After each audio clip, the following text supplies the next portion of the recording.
Let me get this straight. So there are regions in the United States that are offering jobs to teenagers to serve Happy Meals at $15 an hour, and the Bernie brats think this is a bad thing? And I thought, okay, maybe this is just a one-off. Maybe this is just one Bernie brat that has not thought things through. Maybe this is not a popular sentiment amongst the political left. But apparently it is with the more perfect union.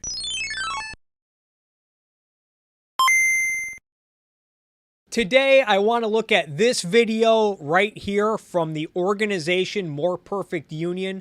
I've gotten a few requests over the last few weeks to look at this YouTube channel. I think I am not being unfair when I say this is a left-wing activist organization. As you can see on YouTube, they have over 200,000 subscribers.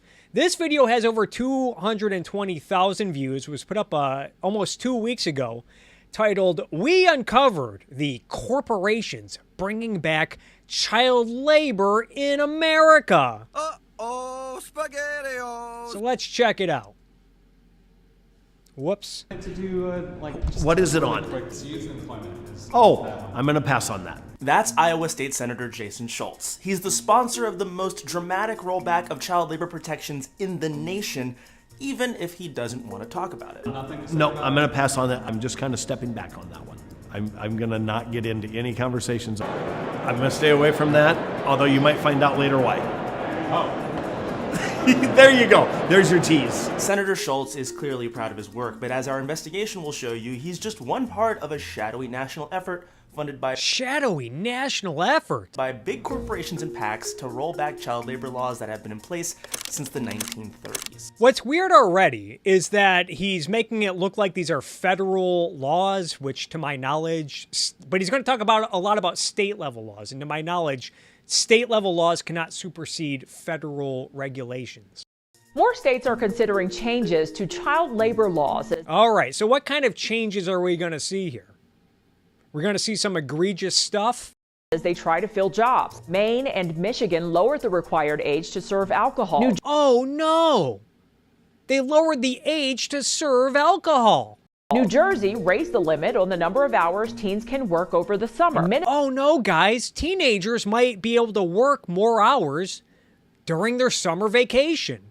We're going back to the Gilded Age. Minnesota, a new bill would allow 16 and 17-year-olds to work construction jobs. In Iowa, proposed law would let 14 and 15-year-olds work certain jobs in meat packing plants. The Iowa bill takes child labor law rollbacks to the next level. To the next level. Let's take a look at this. I found this article, which I've seen cited in places like the New York Times.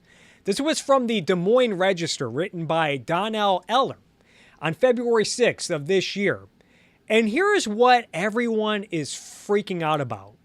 It says the bill would allow the Iowa Workforce Development, which is a government agency, and the State Department of Education, another government agency, to make exceptions to any of the prohibited jobs for teens 14 to 17 participating in work-based learning or a school or employer-administered work-related program.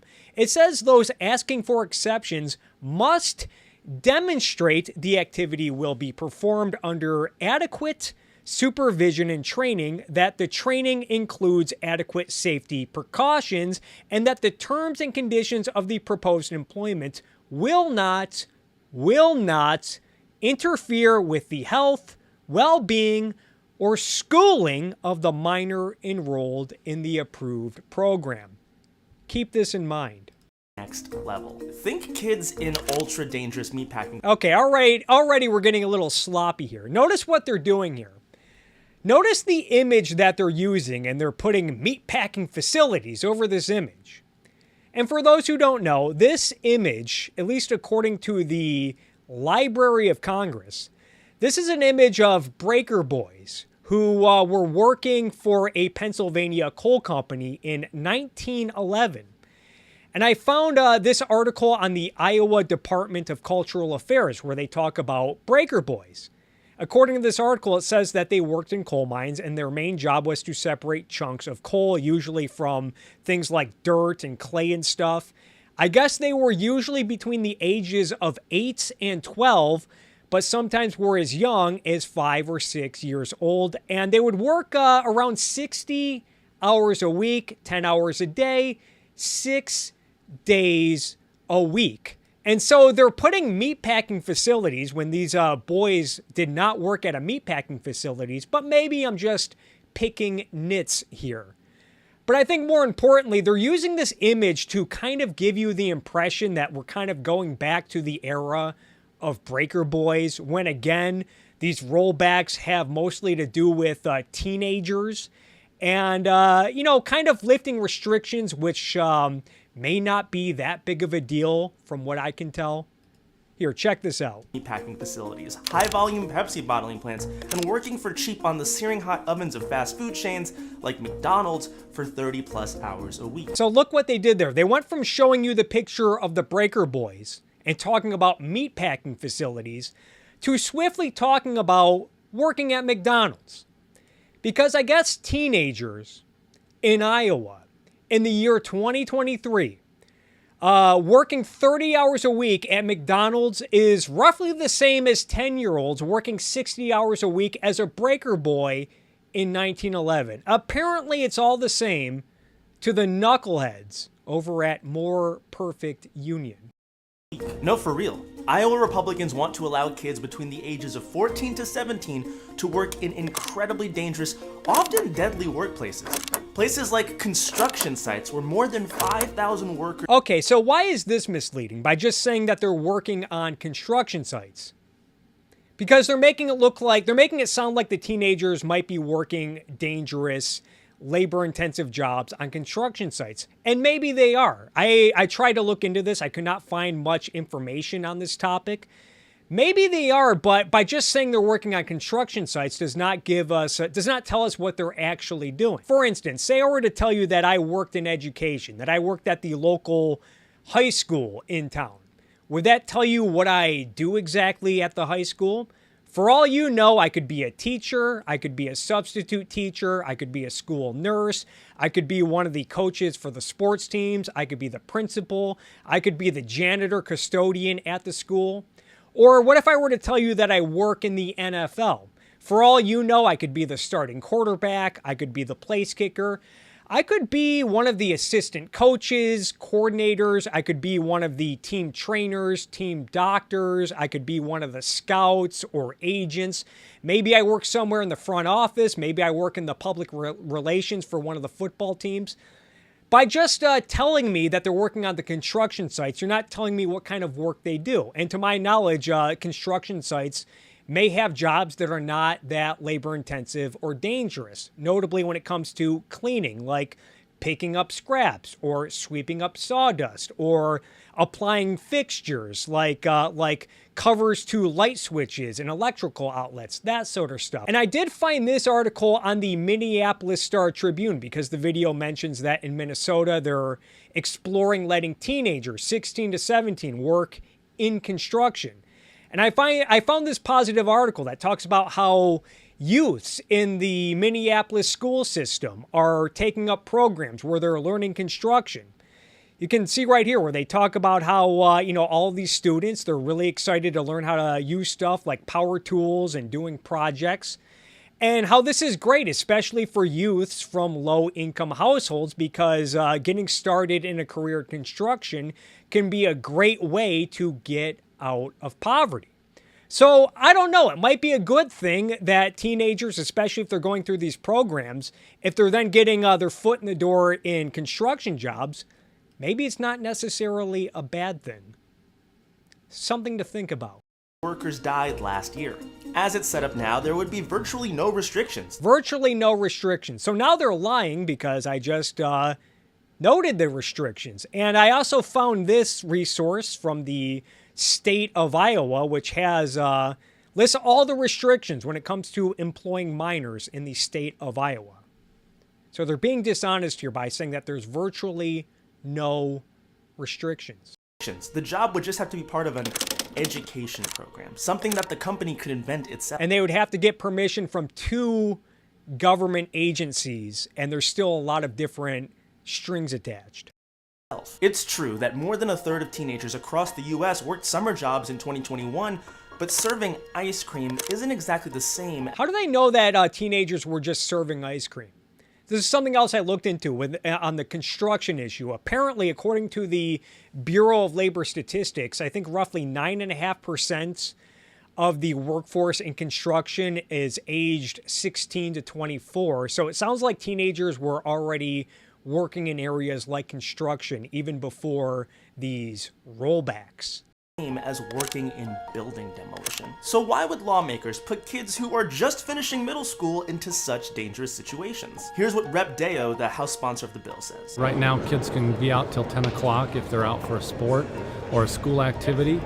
And so why are they not able to work until, say, for example, 9 o'clock? Yeah, and this is one of the things they're freaking out about, as you'll see. They're freaking out about the fact that teenagers in Iowa, 14 to 17, might have to work until 9 p.m., as if that's like a big deal. An actual expert we spoke to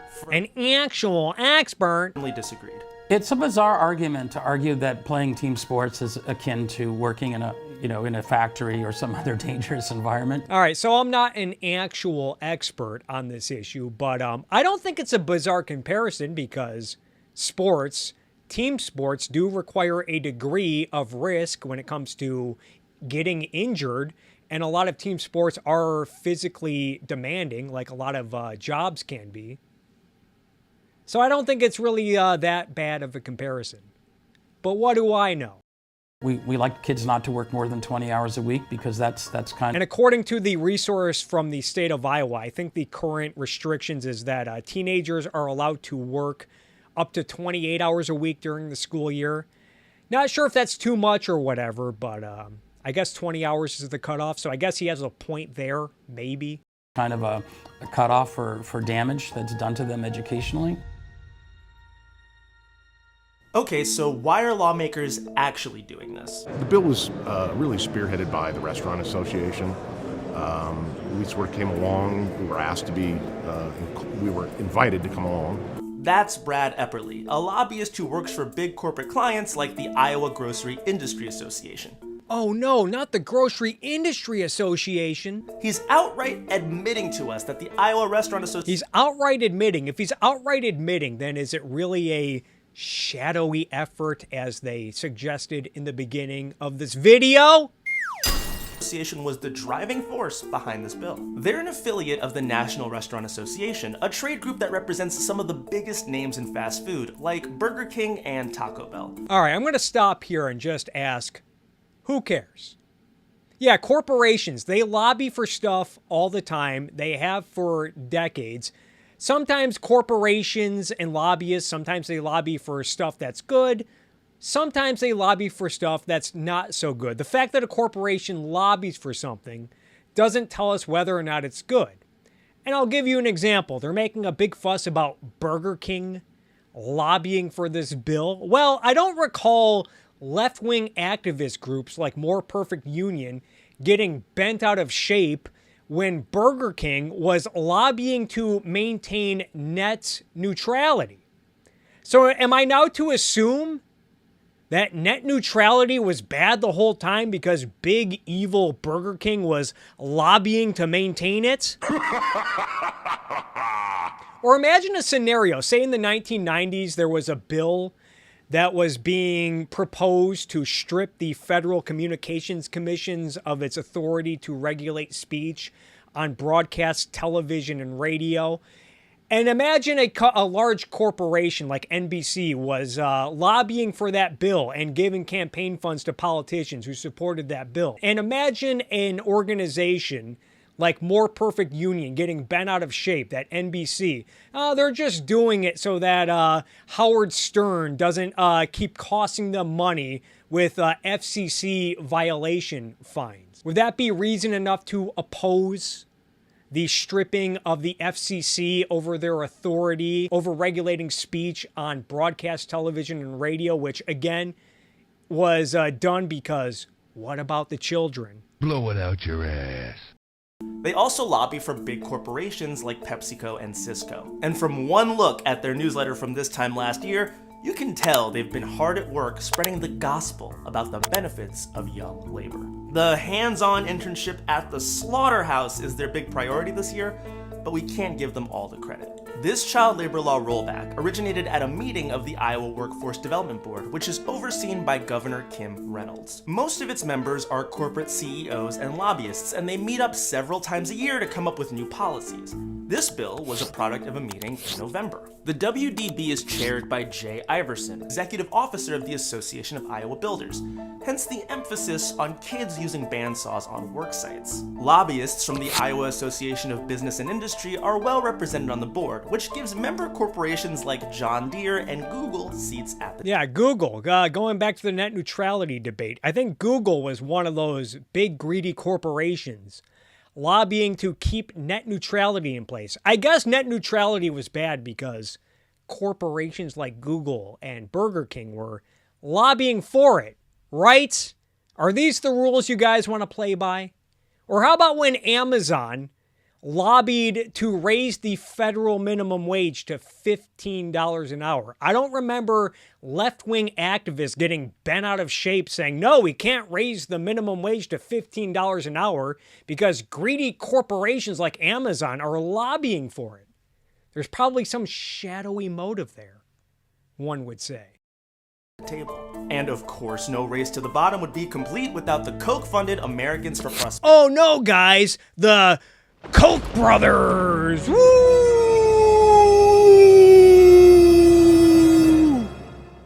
For Prosperity and Opportunity Solutions Network, also lobbying on the bill. Given their obvious enthusiasm, we tried to get some of these lobbyists to talk to us about the many benefits of child labor. I'll go ahead and do this.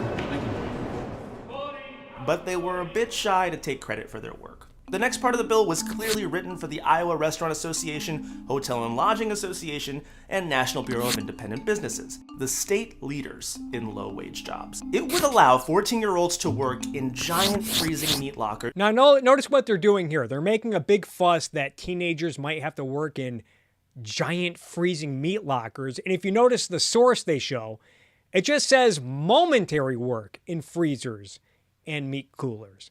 By the way, the job I had when I was in high school involved a lot of this stuff that they're freaking out about. I worked at a mom and pop liquor store, which had a walk-in beer cooler that I had to spend a lot of time in. I had to work until 10, 11 p.m. at night. Was not a big deal. But maybe, I don't know, maybe I'm just the old man out of touch. Just rambling about how, back in my day, I don't know. Maybe you guys can let me know if I'm the one out of touch. Let me know in the comment section down below. And raise their mandatory clock-out time from 7 p.m. to 9 p.m. Yeah, they're really upset that teenagers might have to work until 9 p.m. or 11 p.m. during their summer vacation.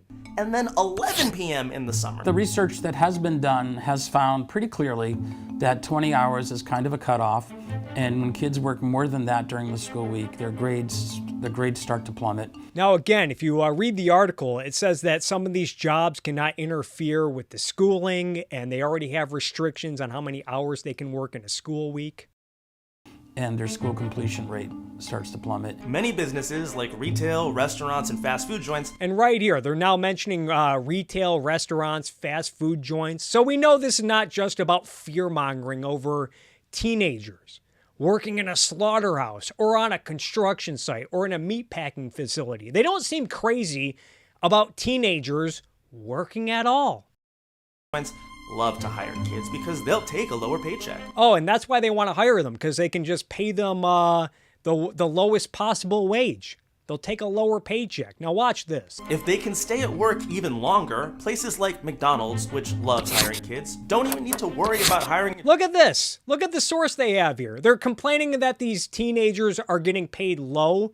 That's why these businesses want to hire them, so that they can pay them lower wages. Yet, one of the sources they use show that McDonald's is offering 14 and 15-year-olds $15 an hour.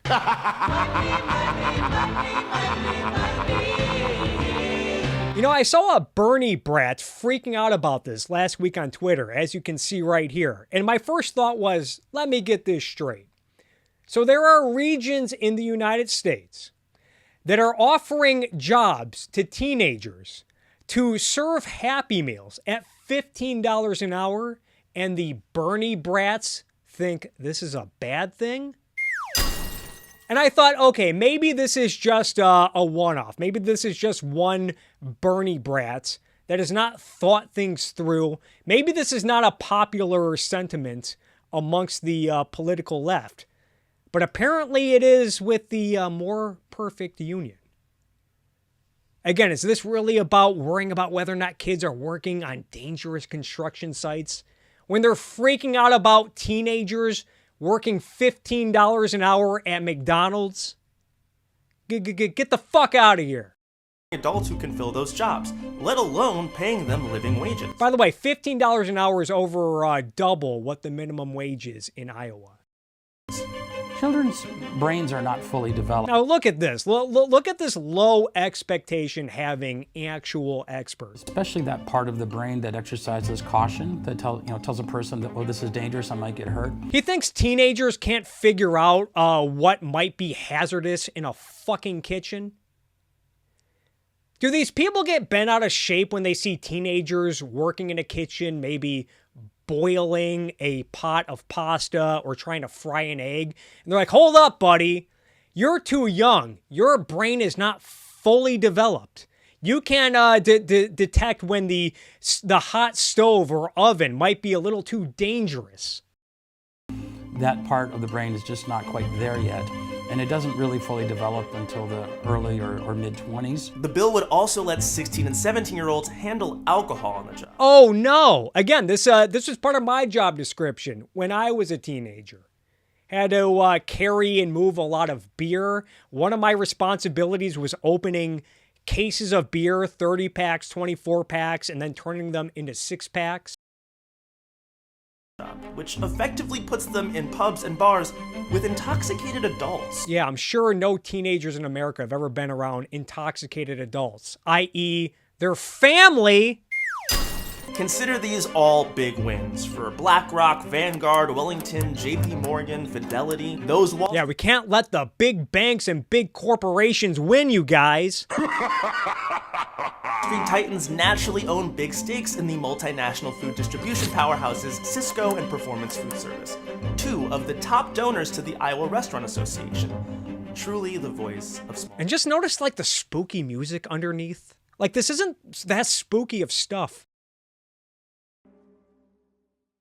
But there's one company that benefits more over any other. Okay, so there's one company that benefits more than any other. I imagine we're going to get a company that's maybe a big construction company or an automotive company, maybe a steel manufacturer that's really involved in heavy, intensive labor, sweatshop work, and they're just eager to hire a bunch of kids so that they can pay them low wages and put them in dangerous conditions. What's this one business that benefits more than any other? Hy-vee, where there's a helpful smile in every aisle. Oh, it's a grocery store. Can't have teenagers working at a grocery store. Hy-vee is one of the biggest employers in Iowa and one of its most prolific violators of child labor law. Every few years, a new report seems to come out about all the minors unlawfully working for them. Since 2000, Hy-vee has been fined over $700,000 for more than 30 labor law violations. And again, this doesn't really tell us much, because I'm of the opinion, I don't know about you guys, I'm of the opinion that a lot of labor laws are bullshit and overly restrictive. I'll give an example that even maybe people at the more perfect union can agree with. Take the Railway Labor Act, which I did a video on a couple months ago because there was a labor dispute between railroad unions and employers late in 2022. And I found out that this Railway Labor Act essentially makes it illegal for railway unions to go on strike during a labor dispute. Now imagine a scenario where these unions decided to go on strike despite the law. Do we think that the people at More Perfect Union would be clutching their pearls, getting bent out of shape about how they violated a labor law? I'm gonna guess